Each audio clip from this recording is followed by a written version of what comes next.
আজ আমি আপনাদের জন্য নিয়ে চলে এসেছি বাঙালিদের অতি প্রিয় নাড়ু রেসিপি। আজকে আমি তৈরি করে দেখাবো গাজরের নাড়ু। নাড়ুর নাম শুনলেই যেন জিভে জল চলে আসে। ছোট থেকে বড় সকলেই কিন্তু নাড়ু খেতে আমরা ভীষণই ভালোবাসি। আর সেটা যদি হয় গাজরের নাড়ু, তাহলে তো কোনো কথাই হবে না। কী করে বানাতে হয় এই গাজর দিয়ে নাড়ু, চলুন আমার সাথে থেকে রেসিপিটা দেখে নেওয়া যাক। ভালো লাগলে অবশ্যই লাইক করে দেবেন, আর আমার চ্যানেলে নতুন বন্ধু হয়ে থাকলে চ্যানেলটিকে কিন্তু সাবস্ক্রাইব করে রাখবেন। গাজরের নাড়ু বানানোর জন্য দেখুন থালায় নিয়ে নিয়েছি আমি 500 গ্রাম গাজর।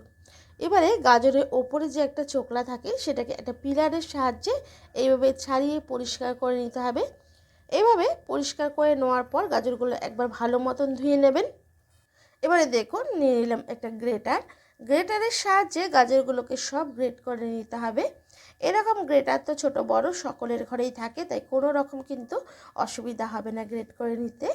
আর গ্রেট করে যদি নেন না, তাহলে দেখবেন নাড়ুগুলো বানাতে ভীষণই সুবিধা হচ্ছে। দেখে মনেই হবে না আর খেয়েও মনে হবে না এটা গাজরের তৈরি। তাই অবশ্যই এভাবে ভালো মতন গ্রেট করে নেবেন গাজরগুলোকে। দেখুন গ্রেট করে নেওয়া হয়ে গেছে, হাতে তুলে দেখিয়ে দিচ্ছি কত সুন্দর তৈরি হয়েছে। এইভাবে সবগুলো গাজরই আমি গ্রেট করে নিলাম।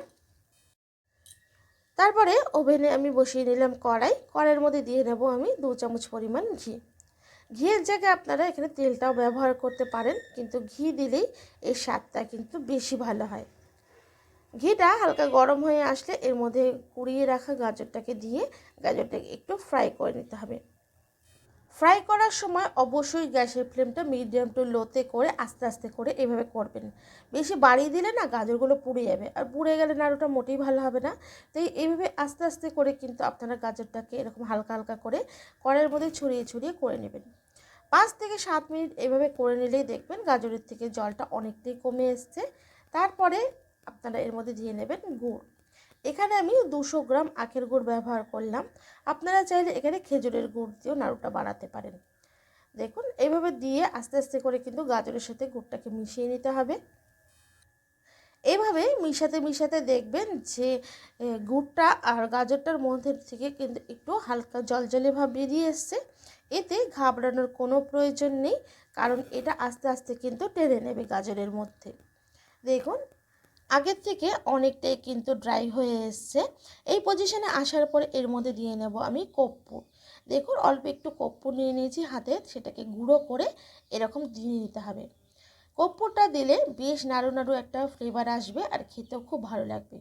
আপনাদের যদি এই কর্পূরের গন্ধটা একটু উগ্র মনে হয়, আপনারা এখানে এলাচের গুঁড়ো ব্যবহার করতে পারেন, তাতেও কিন্তু খেতে বেশ ভালো লাগবে। মাঝে মাঝে একটু হাতে তুলে চেক করে নেবেন যে আপনাদের পাক চলে এসেছে কিনা।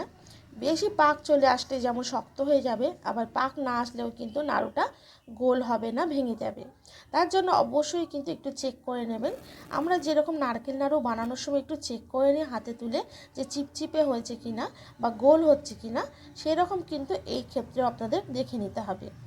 দেখুন আমার কিন্তু আগের থেকে এখন অনেকটাই পাক চলে এসছে। তাই এই পজিশনে আসার পর আমি গ্যাসটাকে বন্ধ করে নেব। বন্ধ করে একটা থালার মধ্যে বেড়ে নেব।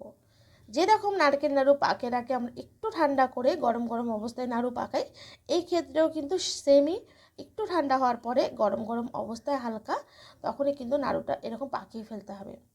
দেখুন এভাবে অল্প একটু হাতে তুলে নিয়ে এরকম চেপে নিতে হবে। প্রথমে চেপে নেওয়ার পরে হাতের তালুতে ফেলে এরকম গোল গোল করে নিলে কিন্তু সুন্দর সুন্দর গাজরের নাড়ু একদম তৈরি হয়ে যাবে। দেখুন বন্ধুরা কত সুন্দর তৈরি হয়েছে। এইভাবে প্রত্যেকটা নাড়ুই কিন্তু আমি একইভাবে করে নেব। খুবই সহজেই বানানো যায় আর খেতেও লাগে দারুণ। দেখুন সবগুলো নাড়ুই এই একইভাবে আমি গোল গোল করে বানিয়ে নেব। দেখে মনেই হবে না এটা কিন্তু গাজরের নাড়ু, দেখে মনে হবে একদম নারকেল নাড়ুর মতনই। দেখুন বন্ধুরা কত সুন্দর তৈরি হয়েছে। নারকেলের নাড়ু আপনারা তো বহুবার খেয়েছেন, একবার গাজরের নাড়ু শীতকাল থাকতে থাকতে খেয়ে দেখুন, দারুণ লাগে। আর বাড়িতে যদি কোনো পুজো পার্বণ থাকে, তখনও কিন্তু আপনারা গাজরের নাড়ু বানিয়ে ঠাকুরকে ভোগ নিবেদন করতেই পারেন। আজকে আমার এই নাড়ুর রেসিপিটা যদি আপনাদের ভালো লাগে তাহলে কিন্তু বাড়িতে অবশ্যই এভাবে একবার ট্রাই করুন।